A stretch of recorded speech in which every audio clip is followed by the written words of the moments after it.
traveler. Paimon. Kniech! Fancy meeting you here. We've actually been looking for you. I'll get straight to the point. I hear you accepted a proposal from Elder Trinidad. Oh, the, Turnfire Knight, you mean. You were still his first choice. It's just... Oh, jeez. It's not what it looks like, promise. Chill, it's cool. I only mention it because there's something you should know. And I suspect Elder Trinidad hasn't been completely forthcoming with you. His true intention is to resolve the Mountain King problem once and for all. Once and for all? You mean this'll be the last Turnfire Knight ever? That's right. He wants to use you to send the Mountain King to the Night Kingdom.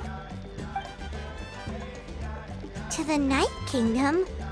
You mean... To his death. Whoa! Are you serious right now? You shouldn't go blurting out accusations like that. It could get you in trouble. Too blunt? Okay. I'll phrase it more gently. There is potentially a possibility that Elder Trinidad may be hoping that during the course of the ceremony, you kill the Mountain King dead. But that's ridiculous. He told us the Mountain King is a living symbol of your tribe's glory. And that glory comes at a price. Oh, that's right. The Mountain King is a living symbol of our glory, but even this glory comes at a price. Ah, yes, and Nana wasn't the first.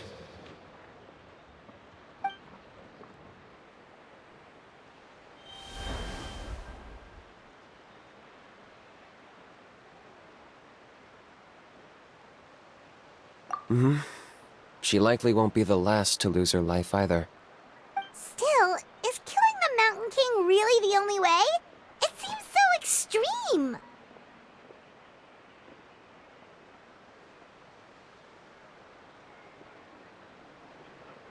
The Mountain King is a unique case when it comes to abyssal contamination. It's eaten away at him for so long that it has consumed him entirely, and the damage is irreversible. That evil power has both driven him insane and kept him alive over the centuries. So, to look at it one way, once it's completely purged from his body, the Mountain King will finally be able to rest in peace. In past ceremonies, we've only purged around half of the abyssal power. This was to strike a balance, to keep him alive, but also keep him asleep. Trinidad didn't say anything about how much power he wanted us to purge, but he did say there were some more details to go over before the ceremony. Then it sounds like you'll know for sure soon enough. If he really asks us to kill the Mountain King, what should we do?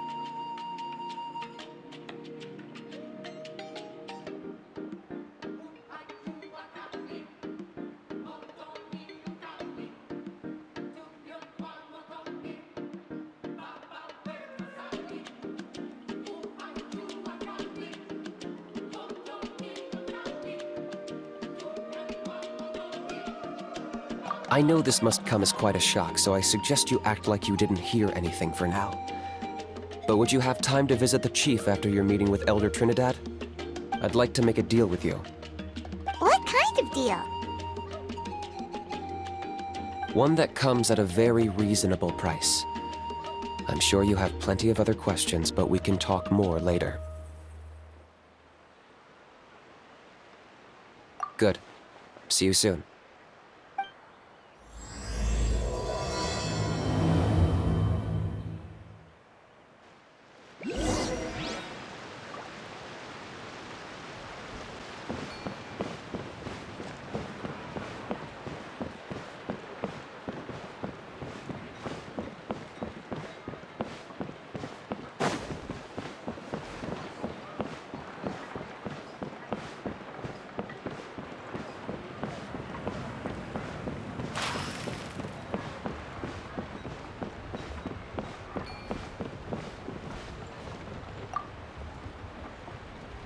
Ah, mighty Outlanders, you have returned. Did you have a good rest? It was, pretty good, yeah. Glad to hear it. Things are progressing very smoothly on my end. Many of the elders have heard of your heroic deeds, including the chief. They all speak very favorably of you.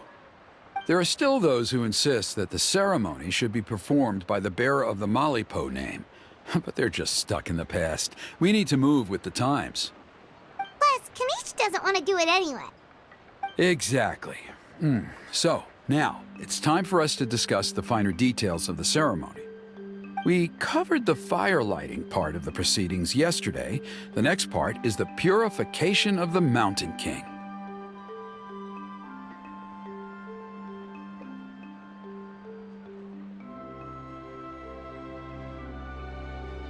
It's quite simple. You just need to use the sacred flame. We've done it plenty of times before, and it's always very routine. I'm sure you won't have any problems. One point I'd like to stress, though, is that you need to burn away as much of the abyssal energy as you possibly can. The more we dispel, the longer the Mountain King will remain asleep. Asleep, huh? Precisely. In previous years, the Flame Bearer has often been unable to dispel a sufficient amount of abyssal energy. That's the only reason why we have to perform the ceremony on a regular basis. But I understand that you have a lot of experience fighting against the Abyss, and you seemed to wield the sacred flame quite effortlessly yesterday. With your help, I'm optimistic this time we can dispel all the remaining abyssal energy from the Mountain King's body, freeing us from this ever-looming threat for many years to come. Traveler?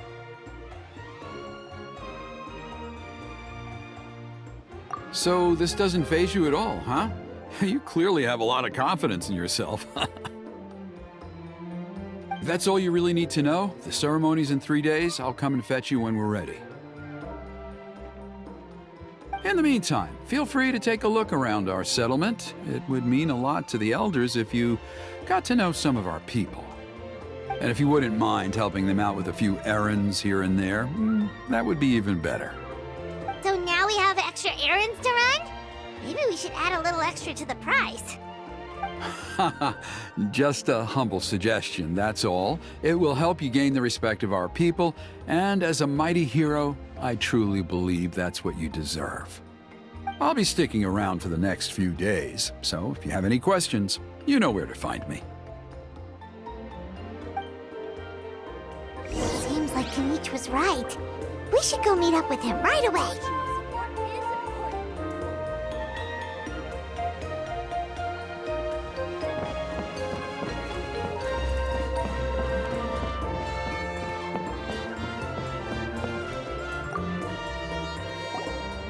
Huh, you're here. Kanich, Elder Trinidad said that... I can tell. It's written on your faces. Is that the Traveler in Paimon? Forgive me for not being there to welcome you on your arrival. That should have been my duty as chief. Hello, Chief Waina. I only heard the news from Trinidad yesterday, so I asked Kinich to invite you over for a quick chat.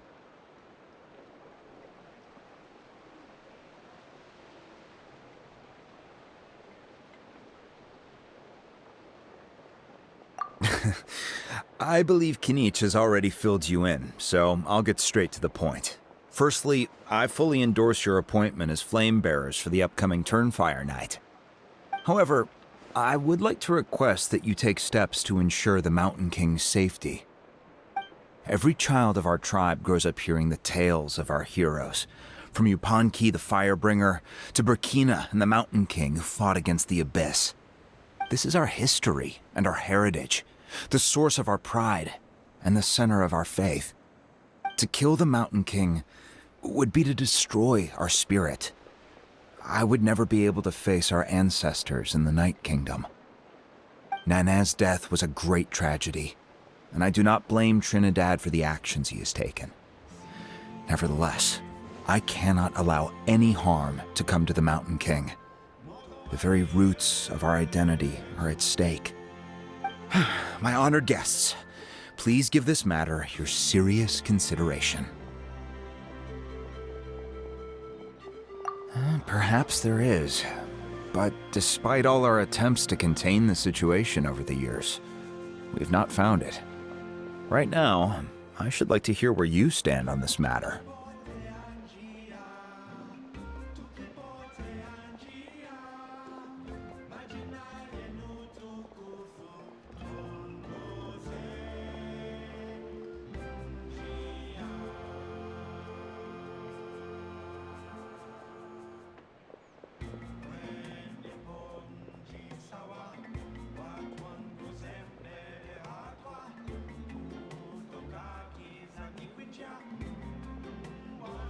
I understand. There are still 3 days left before the ceremony. I hope they will bring you clarity. So, Kanichi, earlier you were saying that... Let's walk and talk. I'll show you around the tribe. That works too. Paimon needs to get some air after this.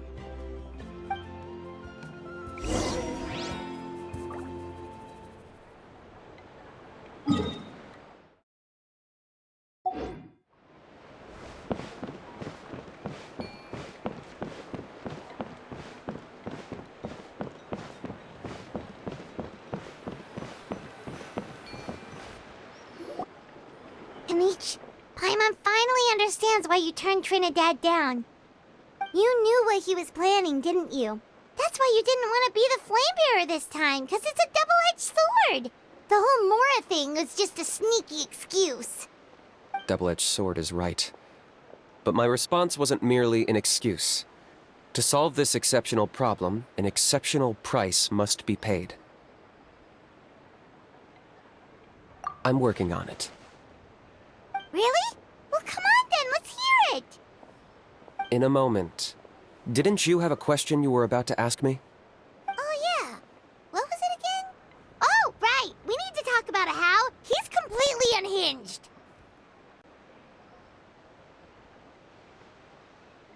I agree that he has a problem.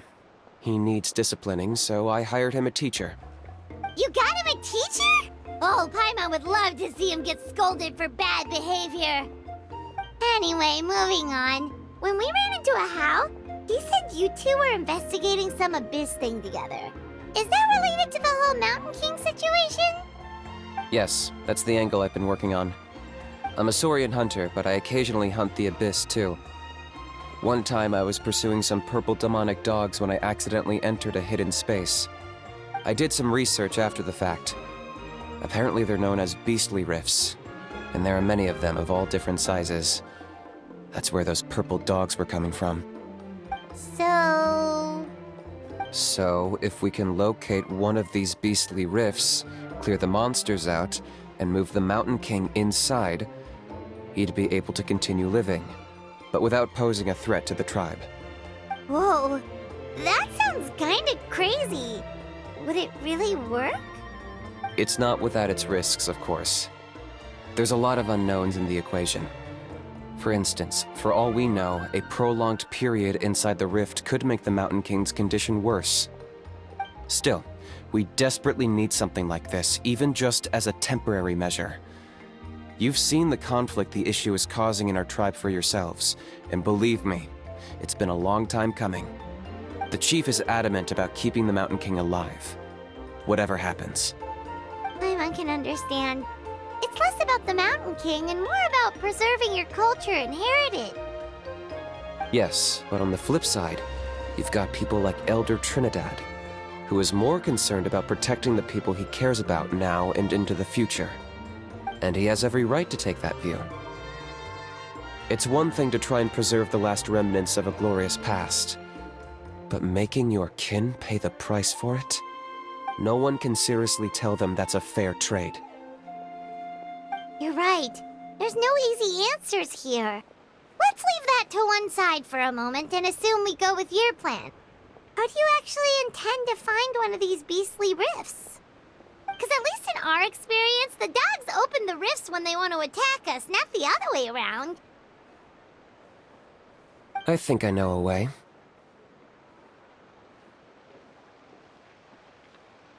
You have any better ideas? Not at the moment, but it just feels like using the power of the Abyss for our own ends isn't gonna end well. After all, the Abyss is what turned the Mountain King into a monster in the first place. People are gonna think you've lost your marbles. If it doesn't end well, then that's the price we pay.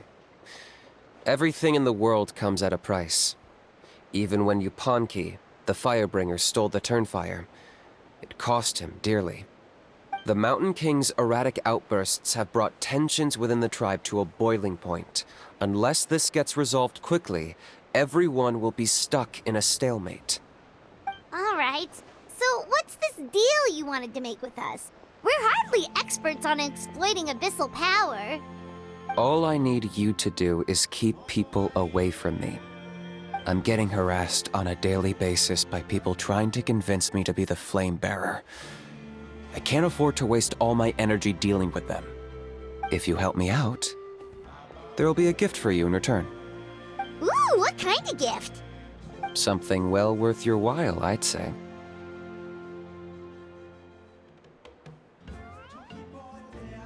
Just keep doing what you've been doing. Integrate yourself with the tribespeople, so everyone comes to terms with the fact that we have a new Flame Bearer.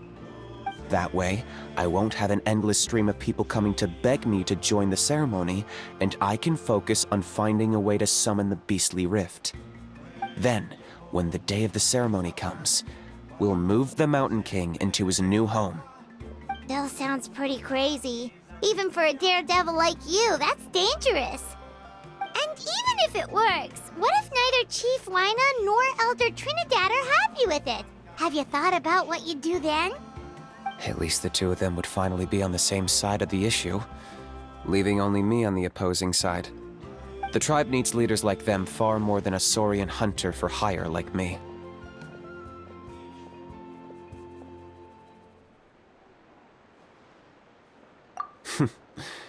Can I take that to mean that we have a deal?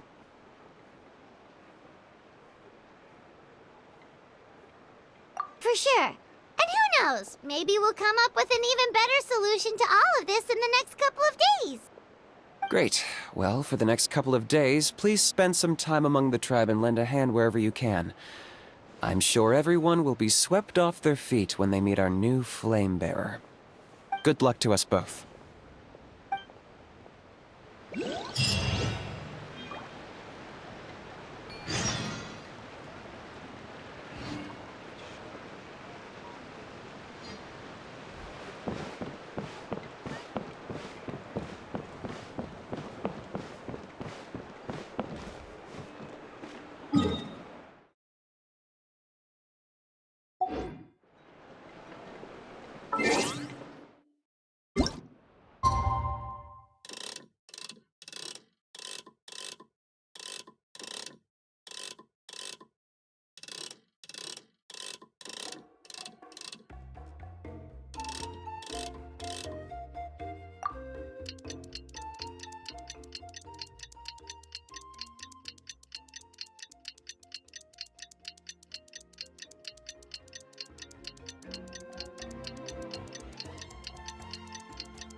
Okay, task for the day.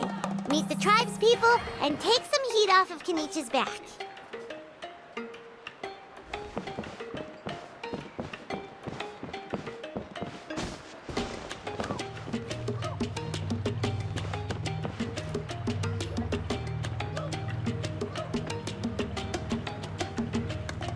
Oni, how can you call the Mountain King a monster?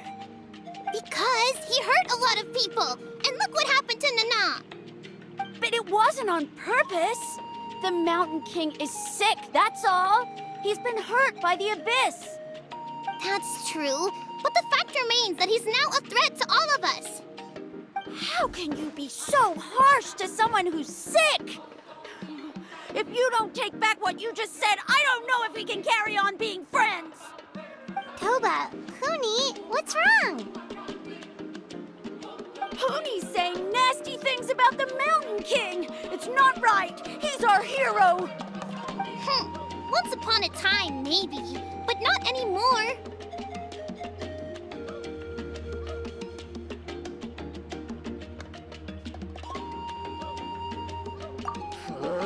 Yesterday, maybe, but not anymore.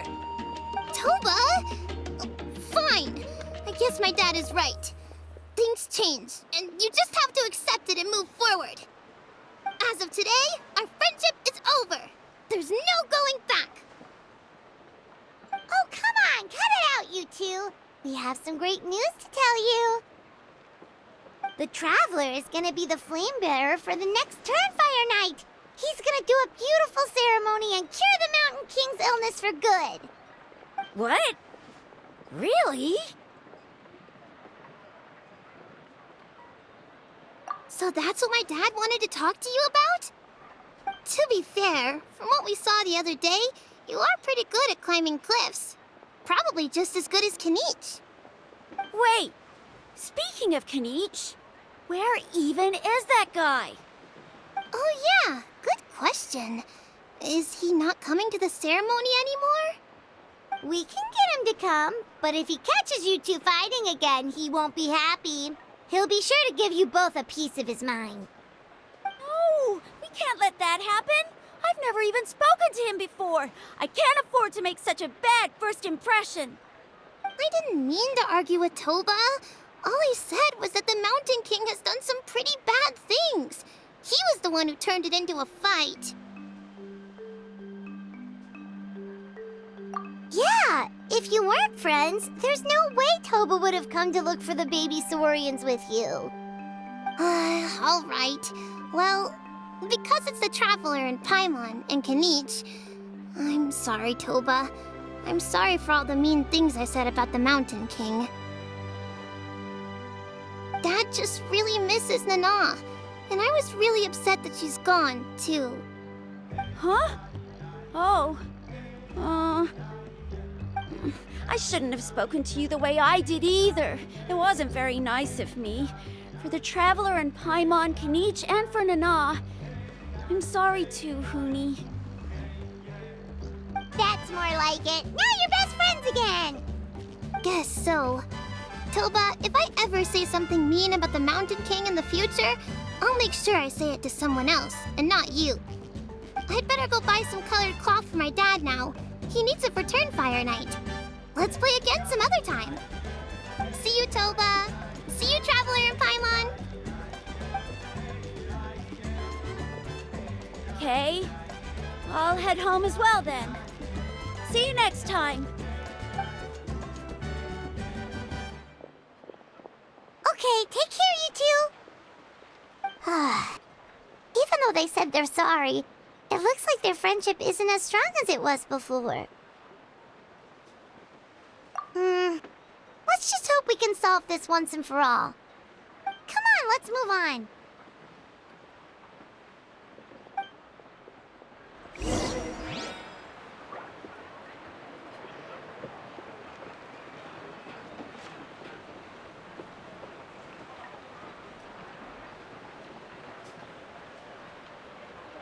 These clothes are the comfiest.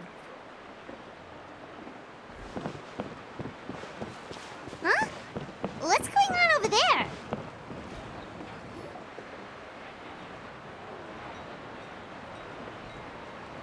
Hey there! What's happening here? A rehearsal for the Turnfire Night dance.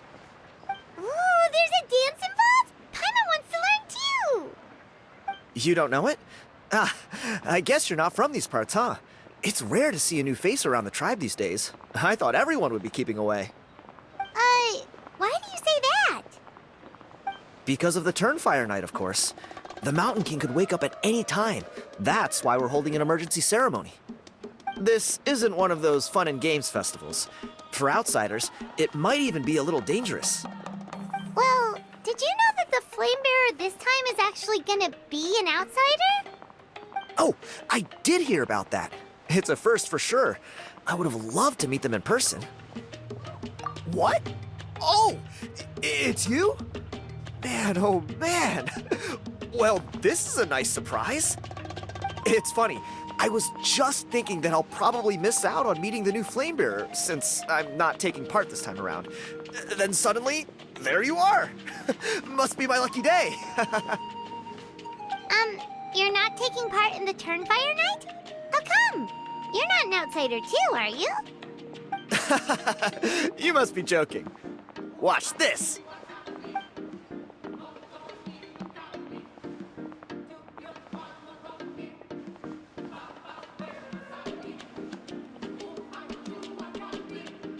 Not bad, right? Yeah, I'm considered one of the better looking guys who dances beneath the pillars of the sacred flame. Been doing it a few years. Always gets the ladies out to watch. Oh, very impressive. So why'd you quit? Well, I feel like the whole Mountain King situation is getting more and more precarious. It's just not safe here anymore. One of our elders' Saurian companions even lost her life not long ago. The question is, what are we going to do about this in the long term? But our leaders don't have any answers for us. They're probably too busy fighting about it amongst themselves. The way things are going, it's only a matter of time before it gets violent. So I figured, you know what? Now's as good a time as any to get away for a little while. Go do some exploring. You look a little disappointed. Disappointed? Nah, it's a great opportunity to go see the world. As every male scion of the canopy knows, wherever you are and wherever you go, the only way is forwards. We take pride in that. I won't forget my roots.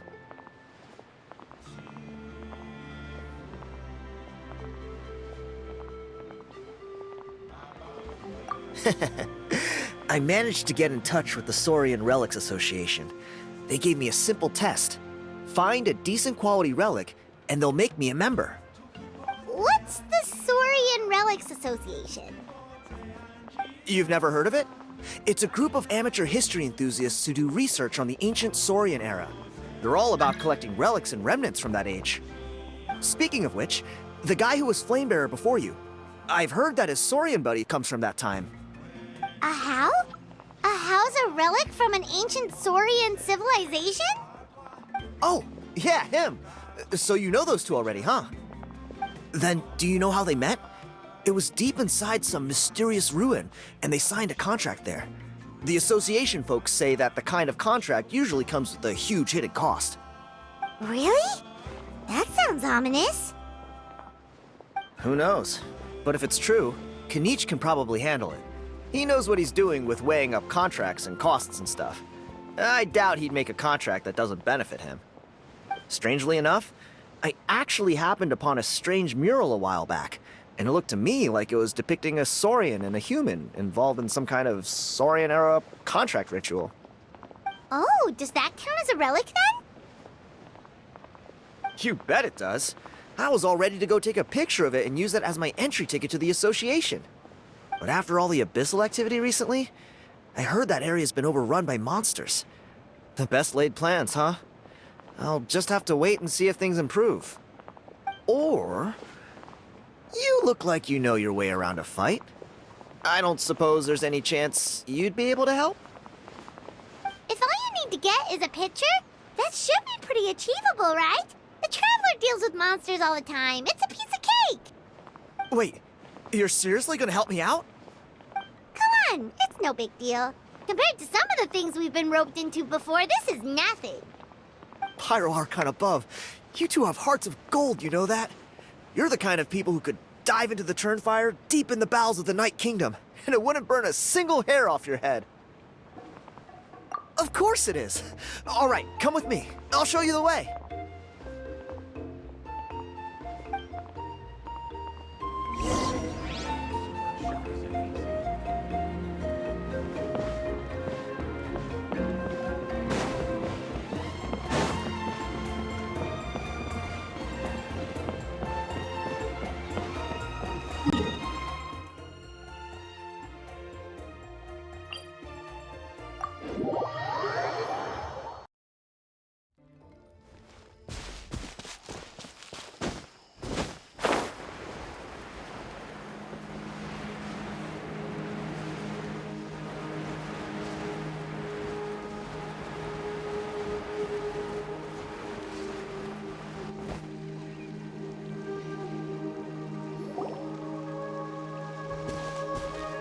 There it is. It's inside these ruins. As you can see, the place is crawling with monsters. Alrighty then. Stay back and take cover, Tiago. This could get dangerous. We'll take care of him. Great minds think alike. I'm not about to cramp your style.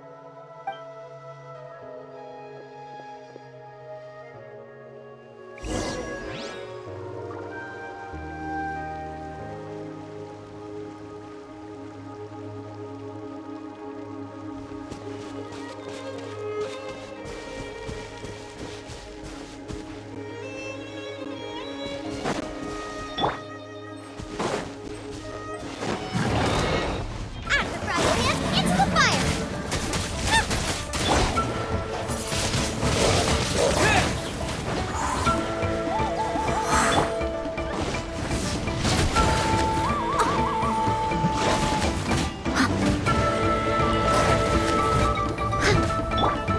This one will be frozen in time.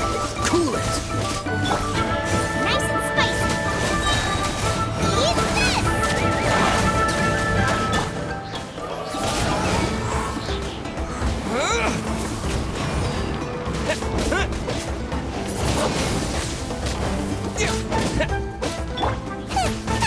Out of the frying pan, into the fire!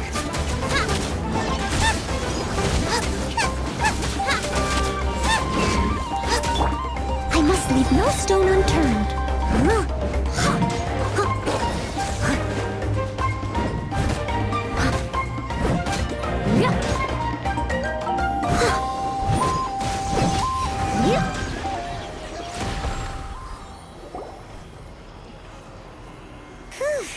That should be the last of them.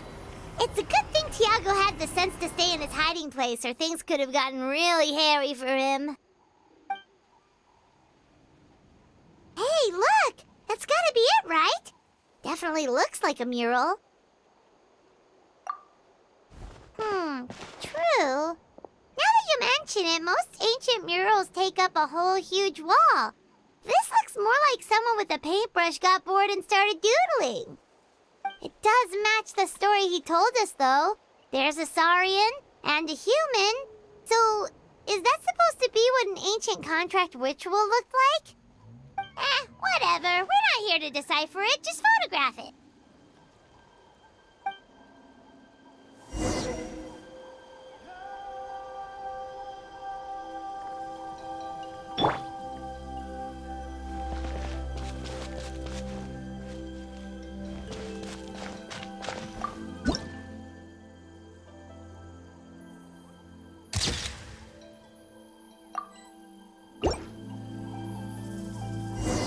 That's a wrap. Let's take it back to Tiago.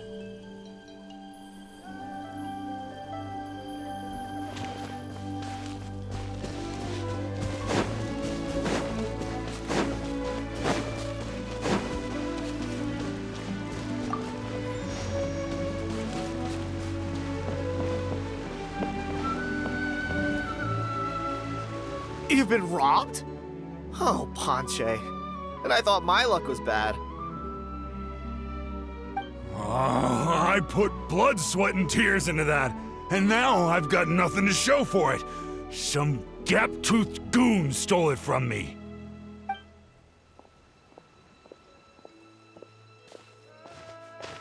Tiago, is this the picture you were looking for? Let me take a look. Yep, that's the one. Pyro Archon above, you two are superhumans. Hey, Ponche, come and say hi to these guys. They're gonna be the new flame bearers, and they're tough as nails. Wait, are you the Traveler and Paimon? Huh? You already know each other? I don't think so. My nephew Toba's been telling everyone about you. He says you're crazy strong, super friendly, that you helped him out, and that you're gonna be our flame bearers this Turnfire night. Oh, so you're Toba's uncle. Great to meet you, sir. Sounds like we managed to make a bit of a name for ourselves. Toba's not wrong, my friend. These two are honestly some of the nicest, most genuine people I've ever met. Everyone speaks incredibly highly of them. Seriously, If you're comfortable telling them about what happened, I guarantee you they'll sort it out in no time. Really? All I want is to get the fruits of my labor back. Allow me to explain. Ponche is a well-known scholar within our tribe, author of the widely acclaimed book, Yupanqui's Turnfire. Unfortunately, the book was stolen by a treasure hoarder a few hours ago. I spent years of my life researching that book. I visited every last ruin, interviewed every descendant of every hero in our history. On the word Malipo alone, I covered at least 5 different interpretations of the meaning based on accounts from different villages. It was an unparalleled masterpiece. And now it's all gone. That little goon ambushed me during my morning walk. He snatched all of my belongings, including my entire manuscript. That book was everything to him. It's like they robbed him of his soul when they took it. Look at him. Lost and listless. He's a shell of the man he was. Dear honored guests of our clan, I am but a helpless old student.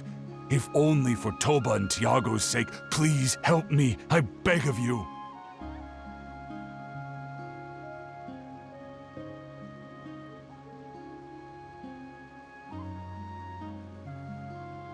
See what I mean, Ponche? Now you've run into these two, your luck's about to change, big time. I don't know if he's still there, but come on, I'll take you.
Hey! You thieving rat! Give me my things back! What do you want now, you old bum? God, you're a waste of space. Prepare to get shoved butt first into a tree hollow.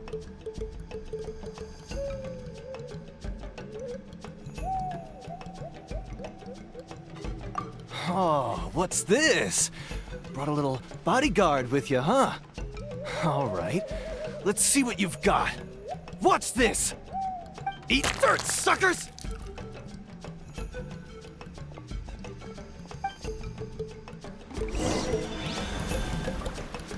Hey, he's trying to get away!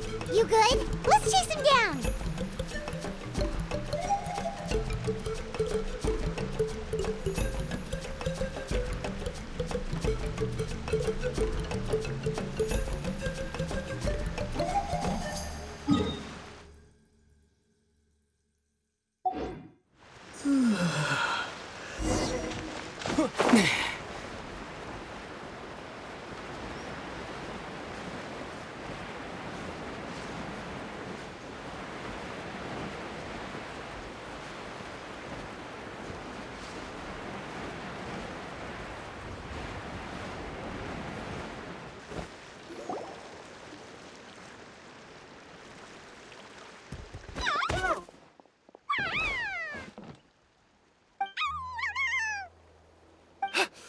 Where did these Yuvka swords come from?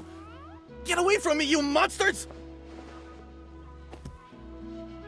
Oh, the baby Saurians are blocking his path! Stop, please! By all the warriors, heroes, gods, and kings, I can't run any longer! Please, I don't have your stuff anymore. Have mercy! Oh yeah? Well, where is it then? I threw it away! You threw it away? The old bum's bag didn't have a single mora in it. Just a tatty old book, worn out pens, and some old rags. All that time lying in wait was for nothing. I was so mad I just threw all of it away. Is that really the truth? Okay then, where did you throw it away? The same place you found me. Look, I swear on the Pyro Archon it's the truth. May all my worldly possessions be turned to ash by Turnfire if I'm lying. Okay, that's a pretty strong oath. What do we do now? It sounds like he's telling the truth. Right. Let's hope nobody gets to the book before we do. We'll never get it back then.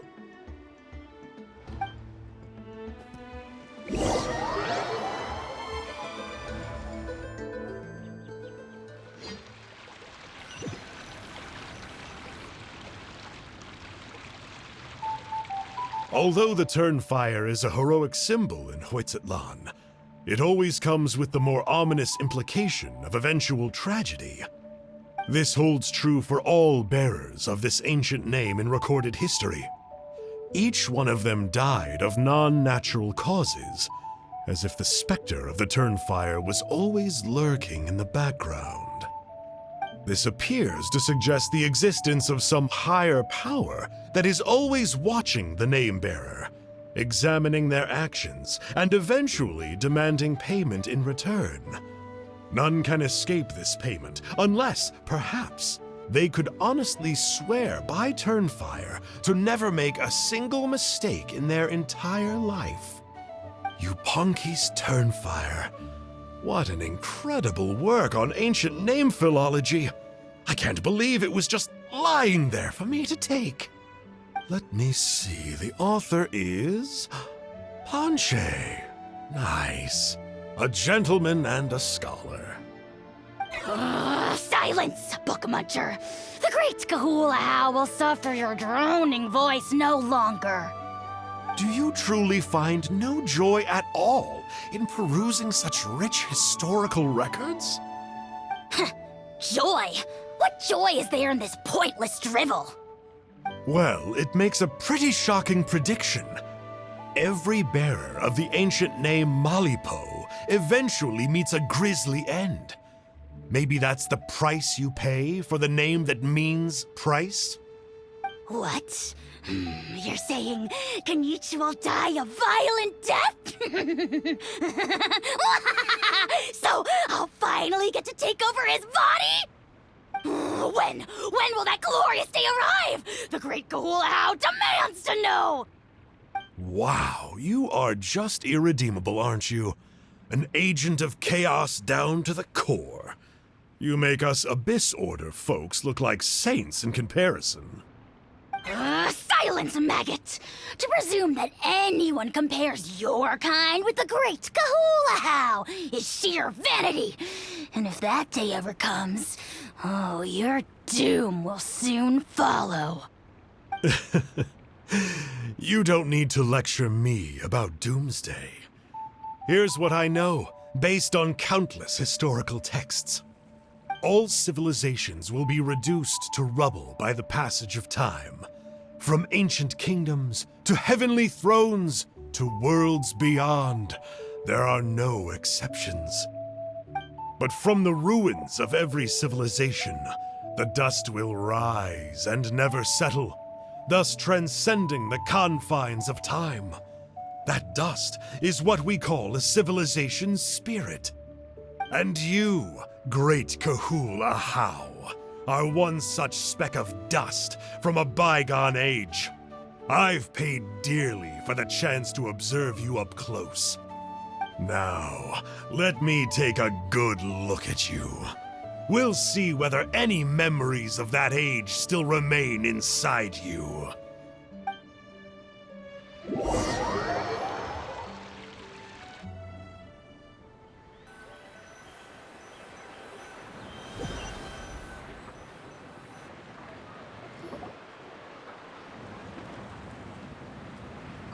We're so sorry, Mr. Ponche, but we couldn't find your manuscript anywhere. Does that mean all of my hard work was for nothing? You gotta stay positive, Ponche. You might have lost the book, but the brains behind it are still intact. Surely you remember the main points at least? The whole reason I worked so hard to get it finished before the Turnfire Night is because I hoped that maybe it might help us find a way through these trying times. But now...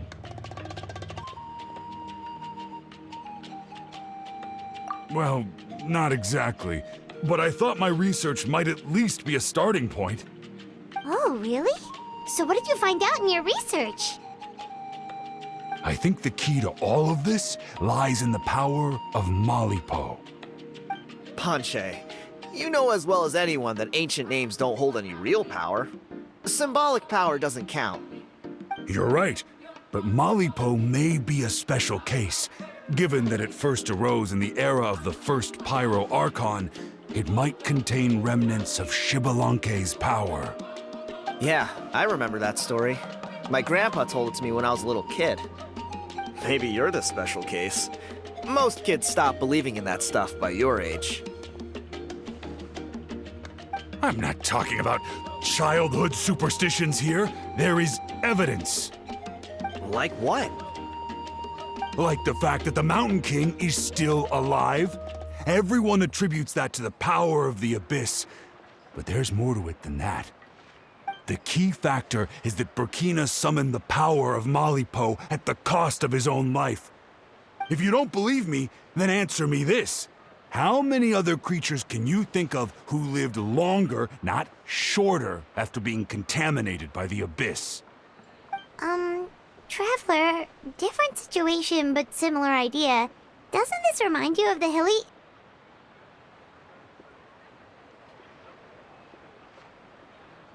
So, I came to the conclusion that Malipo must refer to some mysterious ritual involving a tit-for-tat exchange. It began with the first Pyro Archon, fell with the Grand Alliance, then was buried in the Night Kingdom. And now, it awaits the call of its new bearer. Hey. Sorry to interrupt, Panche, but you seem to be getting a little overexcited. I'm sorry. I was originally planning on presenting my findings to Kinich. I'd hoped he would be attending the upcoming ceremony. Sounds to me like you dreamed up one fanciful theory to support another. Kinich, what are you doing here? I more or less finished what I was doing, so I came to have a quick catch-up. Now a good time? Kinich! I'm onto something. I haven't worked out all the details, but you have to attend the Turnfire Night. So Mr. Panche here has done a lot of research on the history of the Turnfire, and thinks he might have found a way for you to solve the problem. I'll be there, Panche. Let's go.